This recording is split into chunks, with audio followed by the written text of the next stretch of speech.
Hello, Peak Prosperity subscribers, including anybody who came in new yesterday because of the alert. I've had some time to gel on the alert. I've been on the phone pretty much since and just trying to digest this, figure out what all this means. So let's go through it. And this is how I roll for anybody who's new here. I will find any data I can and then adjust accordingly. So let's look at this update to this Elon on banking alert that came out yesterday. Quick review. Remember, Elon sat down with Ted Cruz, a weird setting. He's on a podcast, right? Couple of Shure SM7 mics, just like this one.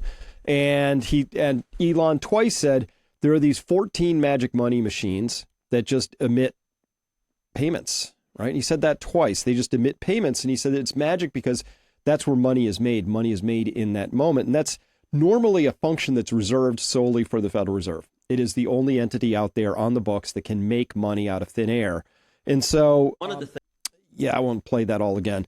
And he said 14 computers were emitting these payments, some at Treasury, of course, as you might expect, but also HHS, DOD, and Department of State is the ones he mentioned. So this idea that the Department of State has a computer that's emitting payments is kind of weird because those are only supposed to come through the U.S. Treasury. That's by law. It's written down. It's pretty rock solid. So that alone, that somehow state is emitting payments, is already a breach of what we would call fiduciary. Well, I don't know if you even call it a responsibility. It's the law, dude. Only the Treasury. It's right in the Constitution. It's written everywhere. Only the Treasury shall be responsible for making payments. So at any rate, that we have three other departments making payments now, all on its own, is a little sketchy. Now, let's go to some of these reactions that came in through the extraordinary comments. And if you are just watching this or listening to this, just understand that back at Peak Prosperity, there are probably well over 200 comments about that alert. And it's a very erudite, very wonderful, very thoughtful collection of comments. I loved all of them, by the way. I don't mean to single any out and say they're better or worse, but I love pushback. I love being challenged. Our here saying, okay, he said here, quote, so let's say you have this machine that you say can send a payment. How do you send the payment? I mean, what does that payment look like? Good questions. Questions I have. Is it printing cash and you're sending person physical cash? No, that's not what we're talking about. But I'm 100% sure that's not what you mean. Is it distributing a check? Print a check, mail it to someone? No, not that either. Probably not what he's talking about, because the check will just go through the normal clearing as described. For you to get money from that check, you have to deposit cash it at a bank who will get the funds from another bank. Now, this is how it's supposed to work. Elon is clearly saying that's not how it works, but he may have it wrong. Okay? He may not understand. A lot of people don't understand the ACH network and all of this stuff, right? It's possible. So, our here says, who ultimately get the funds from another bank, also cleared via the ACH network on the back end. Ultimately, the money is deducted from a Treasury account. So then it's electronic. In other words, an ACH. In other words, note that the payments, other payment methods, Zillow, Cash App, Venmo, use ACH for interbank settlement under the covers. Now, this is the idea. There has to be interbank settlement. If there's no settlement, that means the entire system of banking is broken at a very conceptual level. So I agree 100%, our here. This is how it's supposed to work. But we also know that we're only supposed to get payments emitting from the Treasury. Now we have payments coming from other departments, lots of them. So already how it's supposed to work is not exactly how it's working. But we can say, getting a few extra payments out of some other departments as long as it clears through the other system. That's a little bit of an egregious violation, but nothing on the order of emitting a payment that does not clear and settle somewhere else in the banking system. That's a whole order of magnitude different. I agree. So if you know another way to actually send a payment, please tell how it's done. Well, I don't know this, right? But I'm going to present some data here and some evidence for what I think is actually going on. It's all hypothesis at this point. Now, he says here, this can still enable massive fraud because the Treasury accounts are mighty big and probably not being reconciled well. Yeah, the government can't pass an audit. Trust me, the reconciliation is poor, right? It would be the same as you giving somebody a checkbook to your account and then never looking at what they spent, just assuming the only debits from your account are done by you. Obviously, bad idea. So here's how it's supposed to work, right? The total Fed balance sheet includes, it has this thing called the Treasury General Account over here, the TGA, here on the top in the orange. I'm making my little red dot go around it. It also has reverse repo facilities, other Fed accounts, and then there's money held by the public, the monetary base, which is commercial bank cash assets and the rest of the monetary base. So here's how it's supposed to work then, according to our hair, according to how it's supposed to work. Magic Money Machine makes a payment to some public sector recipient. Maybe it's SpaceX. Maybe it's, the Peruvian Trans Orchestra NGO company, whatever. And then a public bank receives that from, say, I don't know, Department of State, and then it tags that back to the Treasury General account. That's where that would remit back to ultimately. That's where the routing would go to. And this Treasury General account would get debited, and this bank account out here would get credited. And that's how it's supposed to work. And in fact, if we go to Grok says that what Musk had suggested is just not possible. So Grok is disputing Musk here. Grok says, quote, Musk's claim suggests a lack of accounting backend or coordination, implying payments could be made without proper tracking or funding. No, he said that for sure, but he made an additional claim beyond that, which is that magic money machines exist that literally conjure money into existence by making a payment. Okay? In reality, the Treasury can't just conjure money independently. Only the Federal Reserve can expand the money supply by creating reserves. True. That's how it's supposed to work. Here's what we're finding out with all of the Doge work and digging in. How things were supposed to work and how they're actually working are not even remotely in the same room, at least when it comes to all kinds of things about checks and balances. Our elections don't work like they're supposed to. Like lots of things, how they're supposed to work is not how they work. Now, Grok is a very, very good aggregator of what I'm going to call consensus knowledge. This is repeating absolutely true consensus knowledge. As I understand it, only the Federal Reserve can expand the money supply by creating reserves. That's what I know. Well, North Korea could print super notes and then expand the physical notes out in circulation, I guess. That would also create actual reserves if you couldn't detect that those were fraudulent notes. And it's also possible that this system can be broken in some way by creating reserves into a system and funneling them back through, or maybe, we don't know. I mean, what if? We don't know. We don't know yet. So I'm asking you to reserve judgment, and we're not going to take this as gospel. And I'll show you an example of how Grok gets things wrong too, by being that consensus aggregator. Quote, the Treasury spends what Congress authorizes, funded by tax revenue in borrowing, or in a pinch, Fed backstopping if the TGA overdrafts. Oh, it's very rare and temporary, and it's not supposed to happen. The TGA, that Treasury General account, is not supposed to overdraft. With the Treasury repaying via bond sales later on. Every payment is recorded, categorized, reconciled in systems like PAM with oversight from Fed and the Congress. But as we've just found out that they aren't all categorized and reconciled. They can't be, because they haven't actually even been putting the reconciliation codes and the codes that you could use for the reconciliation process in there. Quote, so how could Musk's magic perception arise? Well, one possibility is sloppy, outdated infrastructure. The Treasury's payment systems are complex, involving legacy software across agencies that don't always sync perfectly in real time. Musk might be highlighting discrepancies, say, payments issued without immediate categorization codes, as he noted about PAM on X, or maybe delays in reconciling databases. A 5 to 10% error rate, which he mentioned, could reflect untracked or miscoded expenditures, not literal money creation. Okay, it's possible.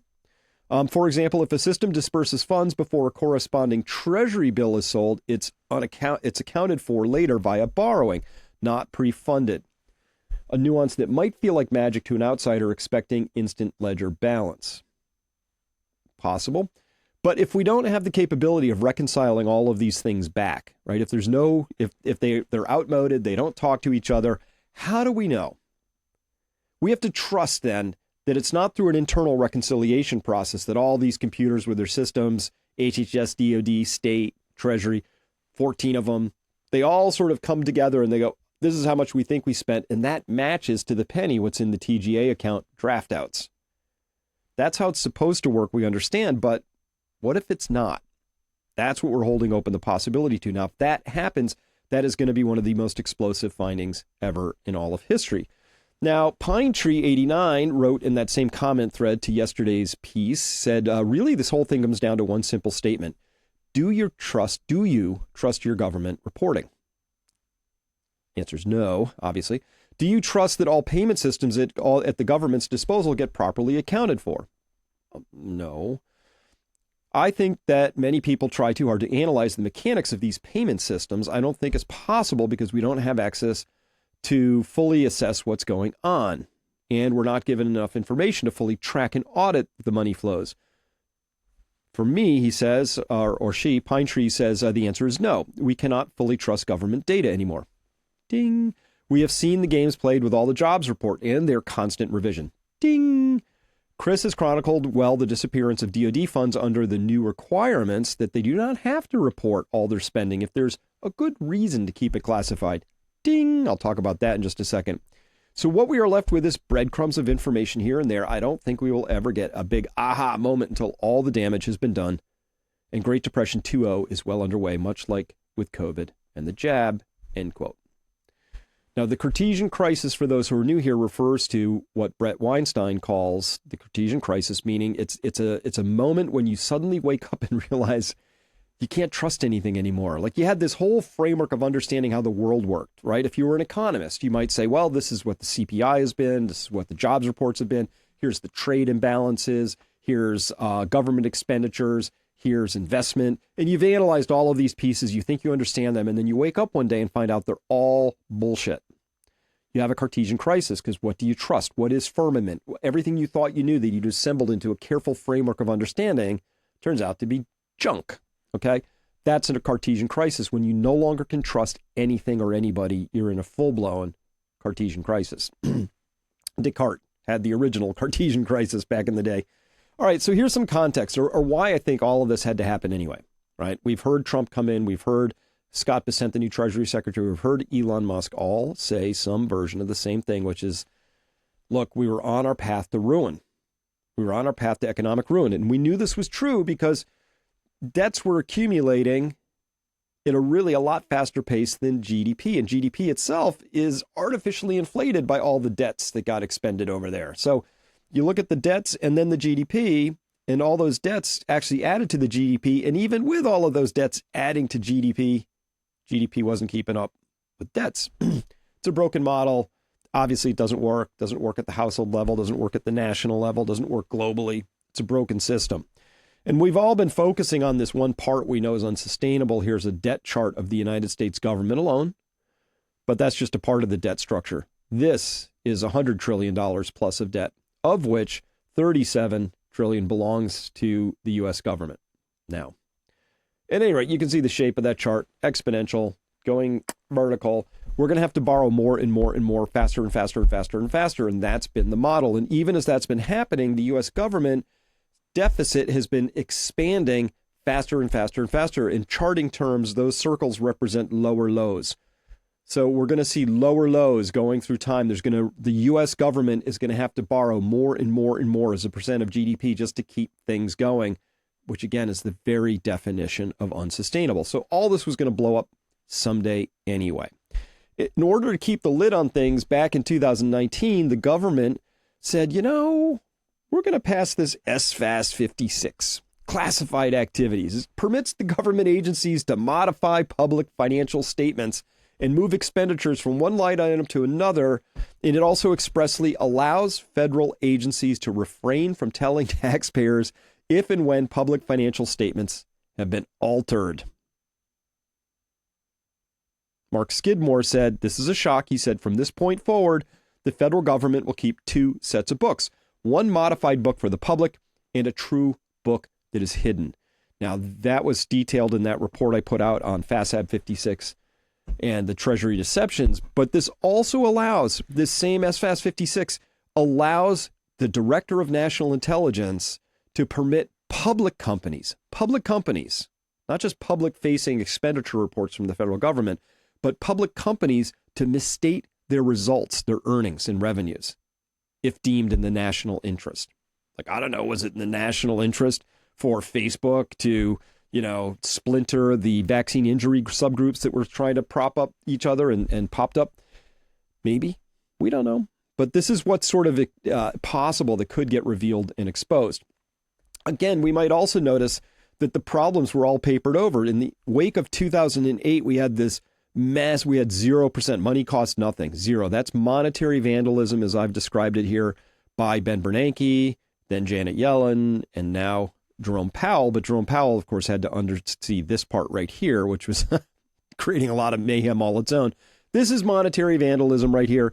What happened in 2008 was they shouldn't have done this. They shouldn't have run interest rates down to here to try and rescue everything, get the stock market going up and to the right, allow the wealth gap to just explode outwards, because this is what the wealth gap feasts upon, is this monetary vandalism. So because of that, we actually have as many problems today as we had in 08, 09. It's just they papered them over.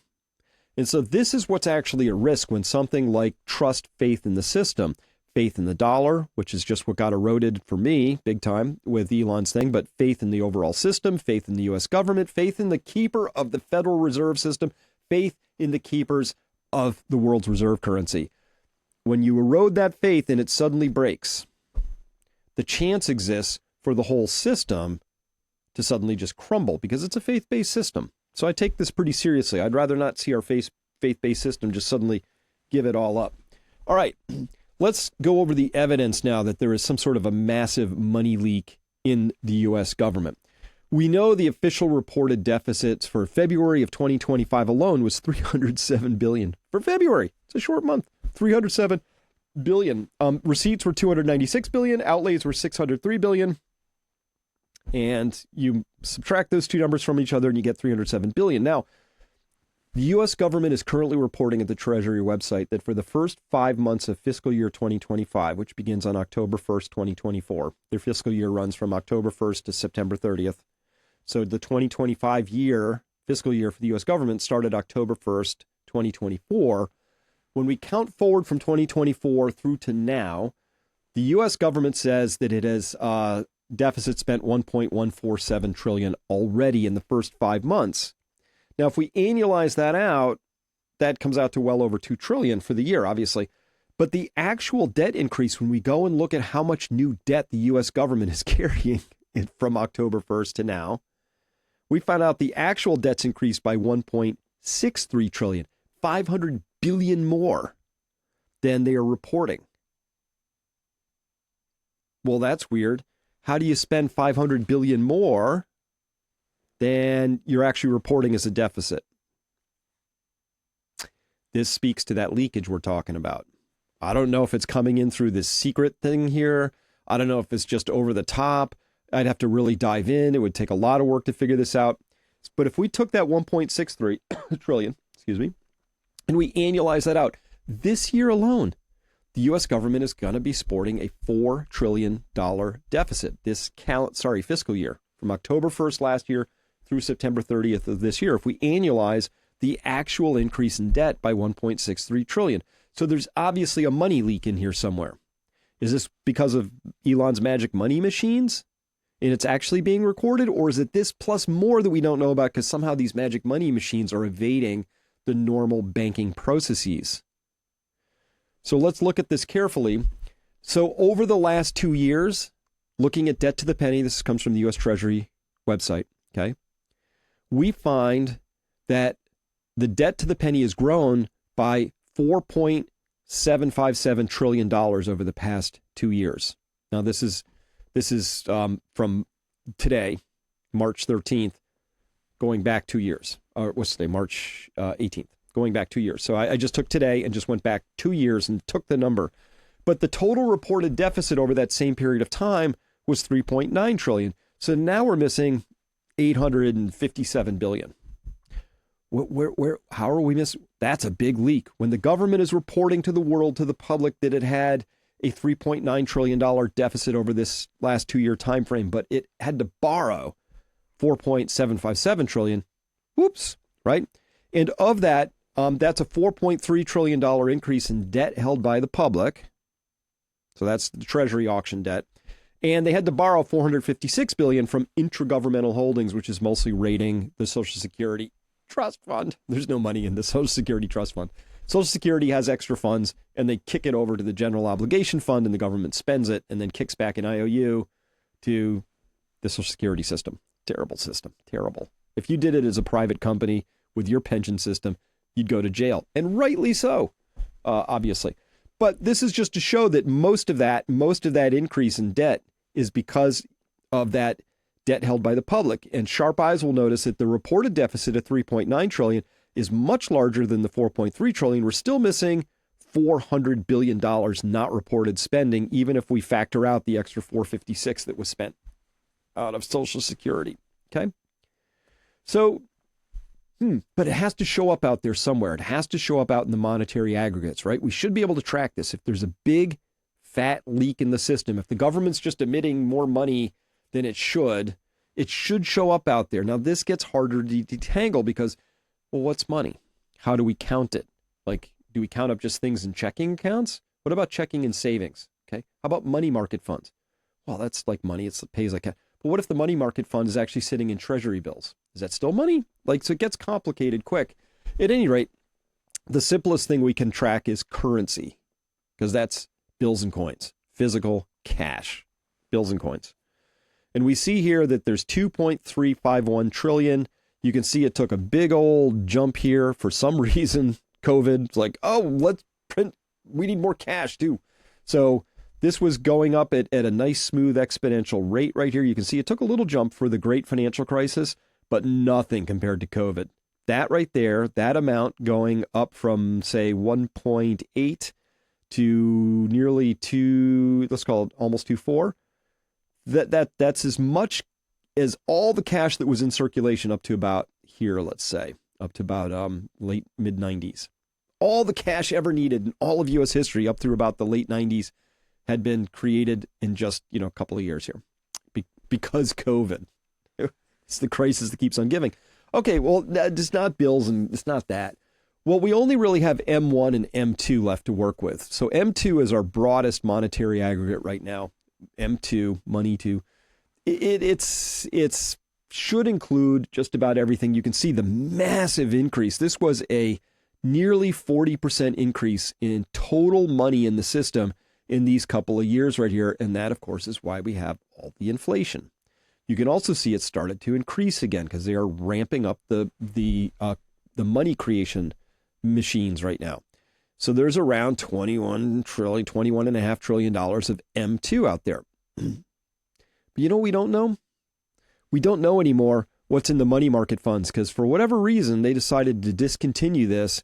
The last update here was February 1st, 2021.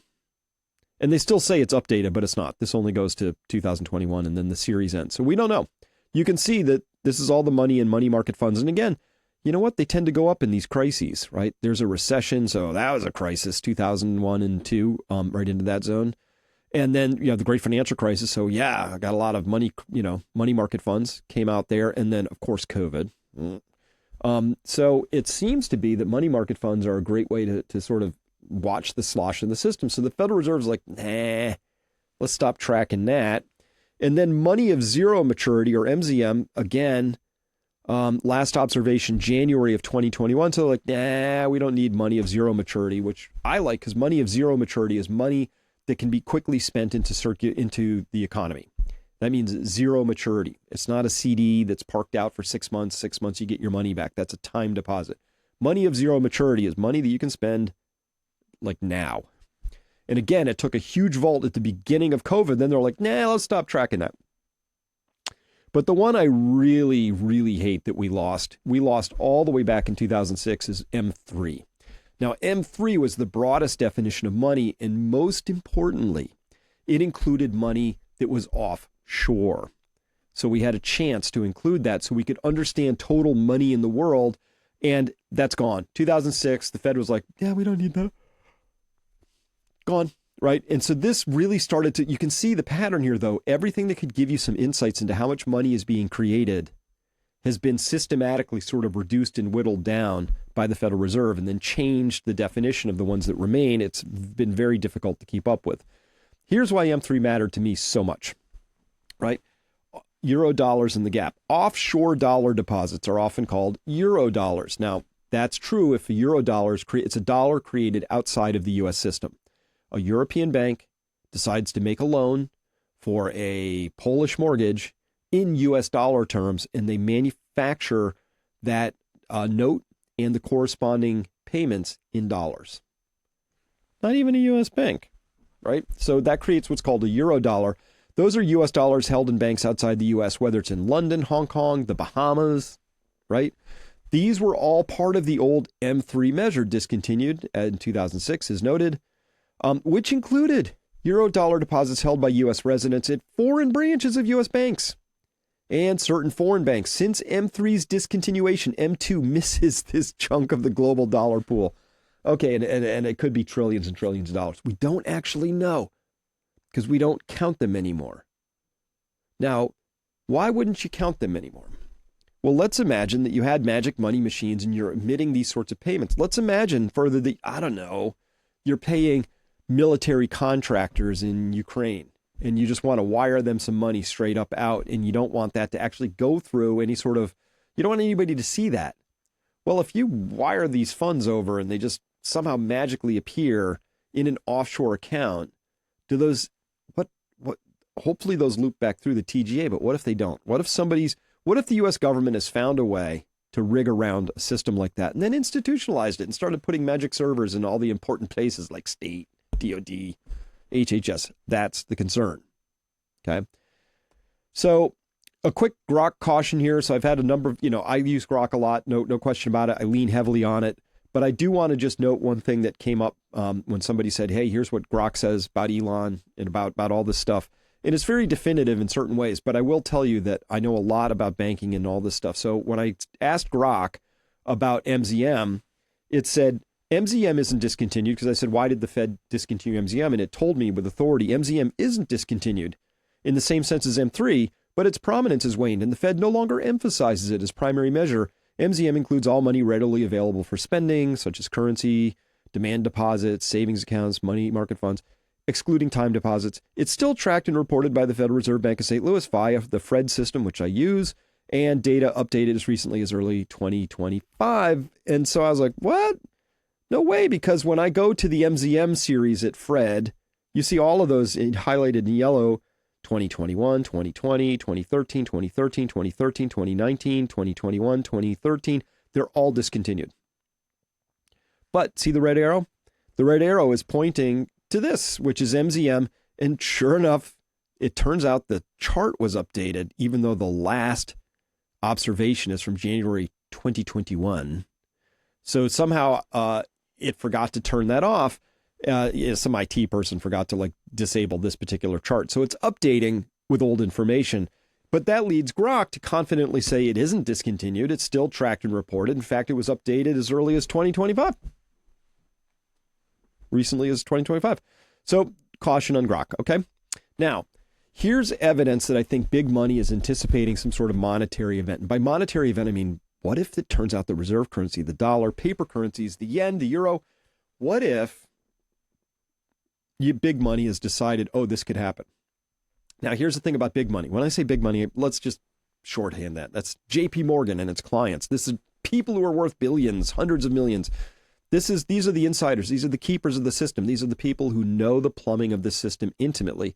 If they knew that there was going to be some sort of a freeze up or a collapse in or a gigantic alteration in this system of money, my hypothesis is they can't help themselves. They're raccoons. You know what they're going to do? They're going to front run that. They're going to try and sneak out the back door. They're going to try and take their money while it still has currency value in US dollar terms and convert it into something else that will hold its value while the US dollar pukes. That's the idea. So I'm always constantly looking for, where is big money going? And I'm really stumped on this one. If you really thought the dollar-based currency system was in trouble, what would the signs be that we would see? Now, this is connected to a different thought idea, which is that I also think that the keepers of the system, through the plunge protection team, through the Federal Reserve having a trading desk from the New York Fed in Aurora, Illinois, co-located with the Chicago Mercantile Exchange, where they can influence markets through puts, calls, options, futures, things like that. I believe that our markets, that the prices of things we see are no longer representative of A, value, but also B, how important they currently are in the system. I think our prices are heavily manipulated. I think the Federal Reserve et al., the PPT, whatever we want to call it, the associated ecosystem of giant HFT firms like Citadel, whatever, JP Morgan, that they together they conspire to keep the markets functioning. And their prime function of the markets is to make sure that you keep putting your 401k contributions in so they can harvest that out. But now they have the dollars. What do they do with the dollars? If they start to get worried about the dollar system or the fiat currency system, how would we know? Because they will keep prices pegged in a way that you won't be able to tell. There'll be no warning signals until it's too late. That's my hypothesis. I could be wrong, but that's how I see it.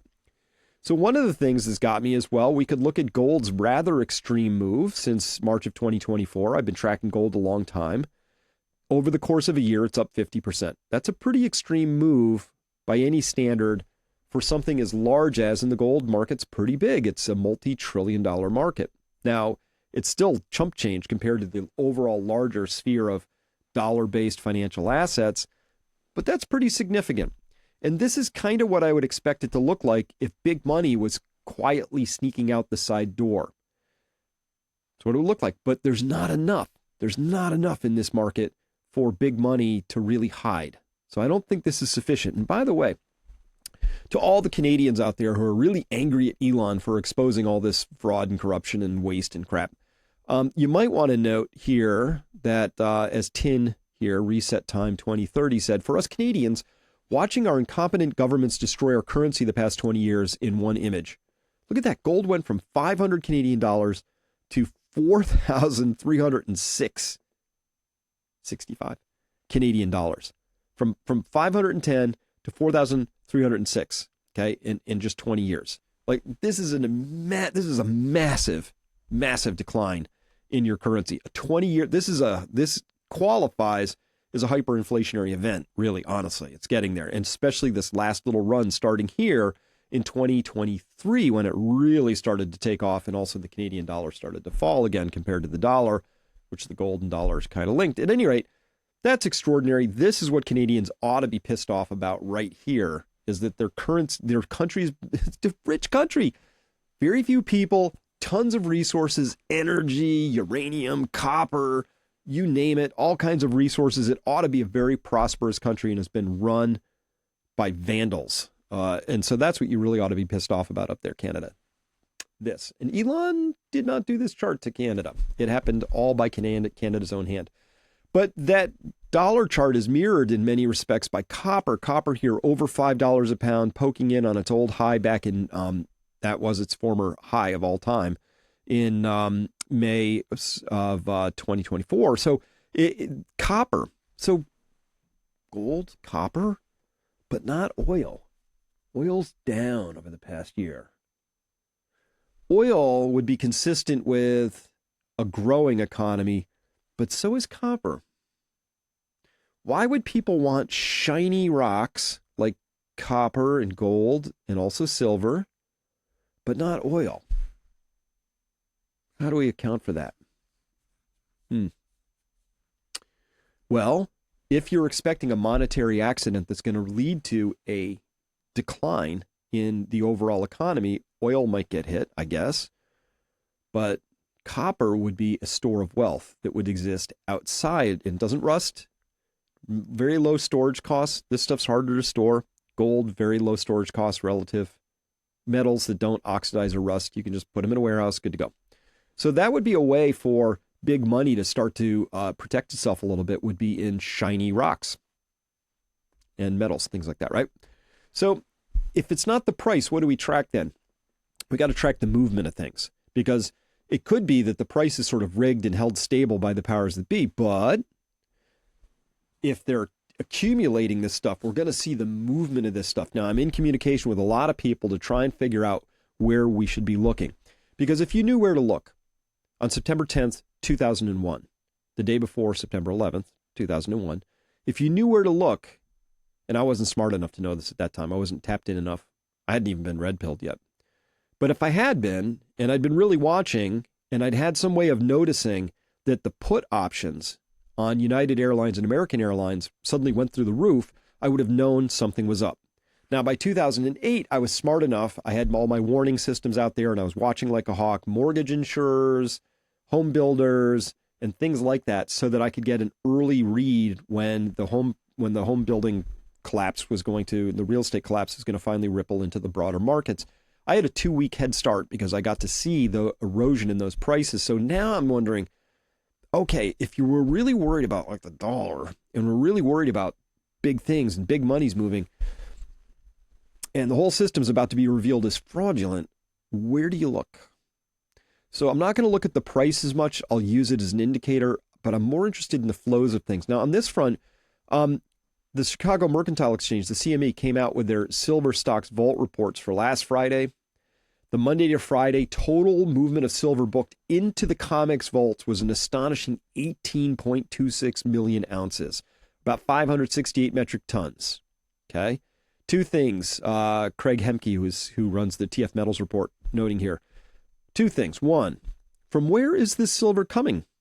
Exactly. 568 metric tons is about 25 to 30 semi-truckloads. Where is it coming from? It's coming from somewhere, but where? Good question. Maybe Canada, from all those imports that just came in from London. Ultimately, I think this is coming from London somehow, but I'm not positive entirely. Two, watch now to see if it's withdrawn in the days and weeks to come. For example, Friday saw 1.17 million ounces taken out of the vault at Loomis.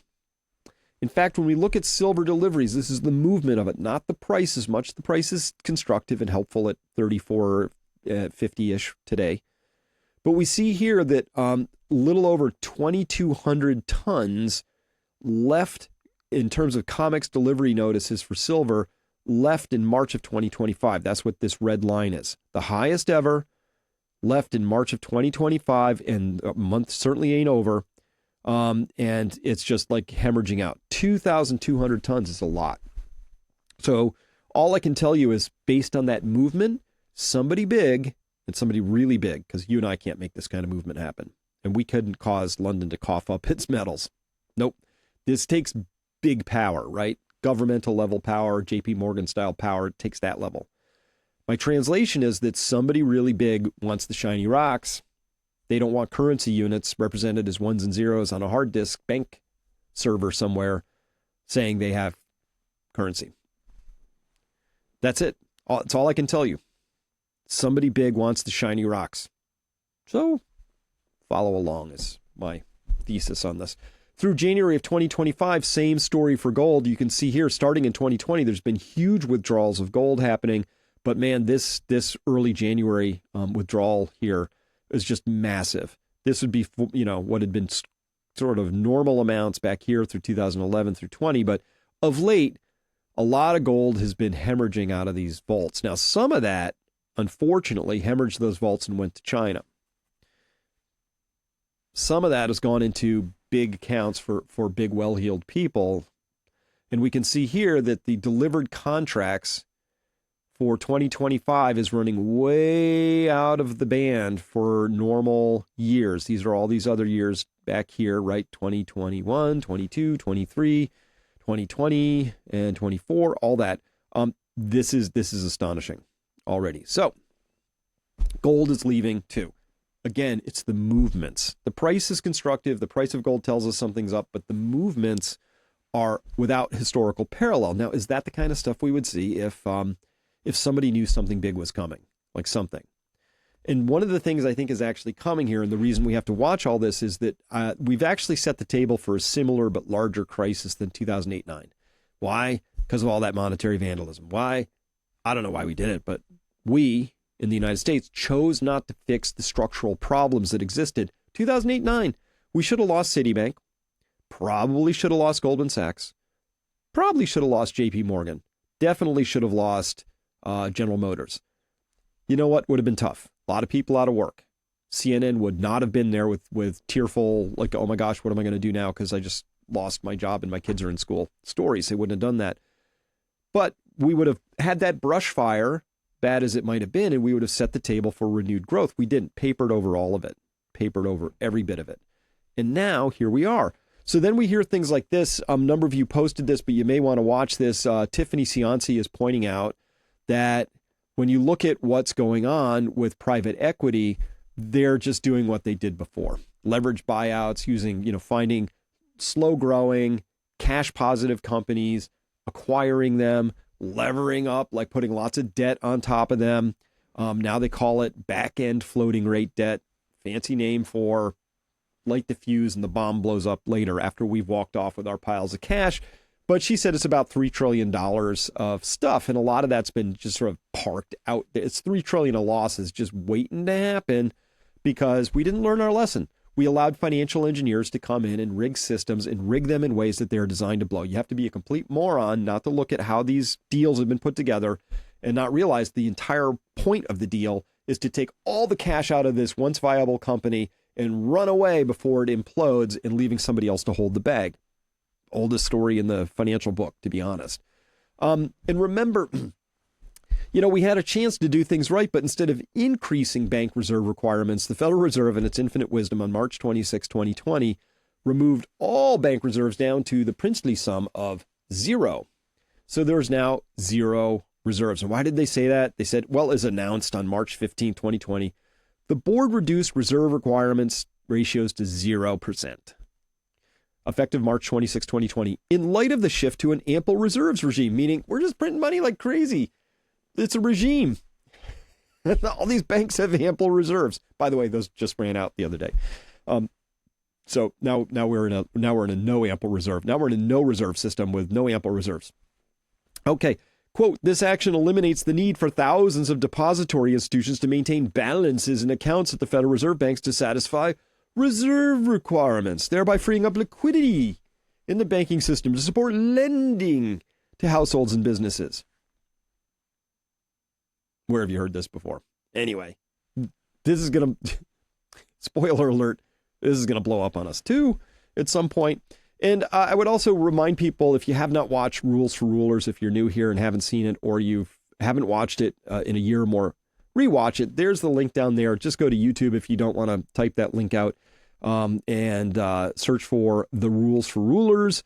And it's fabulous. 19 minutes explains how governments work. It doesn't matter whether you're an autocratic despot, whether you're Cuba, Russia, China, United States, it doesn't matter. They all operate the same. Why? Because humans. Here's the basic model for every government. There's a resource base that contributes to the overall treasury. The treasure chest is then distributed. Some back to the people so they don't get too restive and wild, and some goes to your keepers of the system, your keys to the kingdom. These are your keys to power, right? This might be the military, this might be police, this might be the NSA, this might be, whatever, farmers, whatever. So you have various constituencies. You harvest from the masses, all this stuff, the productive GDP of your country, and you distribute as much as necessary to your keepers of the system. Now, that's what USAID was. That's what the whole democratic system had turned into. That's what I think these magic money machines were all about. It's about bypassing normal authorization for money and about taking money and distributing it to the people who give you your power. This included, we just found out from USAID, money went straight to Reuters. It went to AP. So it went to the news organizations. Very important. They're the ones who craft your narrative for you. So one of these keys to the kingdom here would be to news organizations. 2, it went to think tanks and Democratic operatives preferentially, who then donated back to the campaign coffers of the same people who just gave them the money, right? This was a self-reinforcing sort of a grafty system, but the ultimate payers into this system through either the process of direct taxation or inflation was you, me, the people of this fine country. So that's what's all getting exposed. And I don't know why that means people in Italy are suddenly burning Teslas, or why they're so mad at Elon in Germany, because he's like disrupting this system of U.S. hegemony, internal hegemony. I don't get it. Anyway. Or, you could be a resource-based country, I don't know, Nigeria, oil, gold, diamonds. It flows up. That's what you get. You put back a little thin pittance back to your people again, enough so they don't revolt and chop your head off. And you have relatively fewer keys to power, but it's sort of your military, your police, and your legal system, whatever. Rules for rulers. Okay, that's what all of this really, I bring it up because this is how we begin to understand the context for how and why all of these systems were maintained to have magic money machines that emitted all this stuff going out, because we had a very big complicated system of keys to power. Worth reviewing, worth watching if you haven't seen it. Huge insights, highly recommend it. Okay, so but let's just, something that caught me a long time ago was the Panama Papers, right? And so if we look at the Panama Papers, well, it turns out that there were 3 sets of paper releases. These are papers that were hacked out of law firms. One was called the Pandora Papers, one was the Paradise Papers, and one was the Bahama Leaks. So just 3 separate firms, that's it. Mossack Fonseca in Panama is the Panama Papers, just some law firm. You know what? They set up trusts and shell companies for people. 810,000 offshore entities. You can go to that link down there, offshoreleaks.icij.org, and they have this huge database. You can download the database, twiddle through it all you want. It's kind of fun. But this really caught me because I was like, when I first looked at this, so let's go through this together, just for fun, because this is fun. So we're going to go to this, and let me pull up here. We'll go here. So this caught me at the time because I was wondering, like, how do you have 810,000 offshore entities? Many of these are families, a lot of names in there. A lot of this is hidden, multiple shell companies. But even on Wikipedia, which is sort of like narrative shaping central and not to be trusted on a lot of things, they just had a list of people named in just the Panama Papers. Remember, I said there's the Paradise Papers, also the Bahama Papers. But anyway, just the Panama Papers. So here's the countries that were associated with politicians or public officials or close associates. All of North America, Russia, a lot of Europe, chunks of Africa, nearly all of South America, Australia, right? Interestingly, not Japan, New Zealand. So if you look at this, look who's down here. You have heads of state like King Salman. He's named in the papers. Former heads of state from Argentina, Ukraine. Go figure, right? The Bajarni, the Prime Minister of Iceland. Iceland, really? No, say it ain't so. Malcolm Turnbull, Minister of Australia there. That's interesting. Iceland again. You can see all these countries. I'll just read down. Ukraine again. A lot of Ukrainians end up showing up in here. Surprise, right? Other government officials. Now we just have to go alphabetically. Here's all the people from Argentina, say, from Brazil, Cambodia, Ecuador. This is just on and on, right? India, Israel, Italy, Kenya, Lebanon, New Zealand, on and on, Pakistan, just keeps going, right? So these are just government officials, right? Oddly, very few people really mentioned here from the United States, but including Hillary Clinton and, of course, Bill de Blasio, etc. So it's kind of interesting that when you look through these databases, you find out that a lot of the raccoons in the system, a lot of the people you would consider to be the skunks, the ones who have been really dipping into the system, their names show up in papers like this a lot because they have hidden offshore accounts, structured shell companies to hide their wealth. Now, I'm getting to this. There's a point to this in just a second. And then you can even go down and say, okay, that was just political figures. You just keep going down here and you can ask things like, I think if they go on far enough, non-governmental officials. Well, what do we got? The Uruguayan head of the FIFA Ethics Committee. Let's see. A lot of people from sports clubs, obviously. We got football players, all in their motorsports, other sports, media personalities from all sorts of different countries here. Jackie Chan, Simon Cowell, etc. It's astonishing. So why do all these people need to hide their money? Well, taxes, obviously, because they want to hide it from the government, because that's, what they, whoops. Let me see, what did I do? There it is. So pretty fascinating, right? Well, okay, so if there's 810,000 of these offshore entities, right?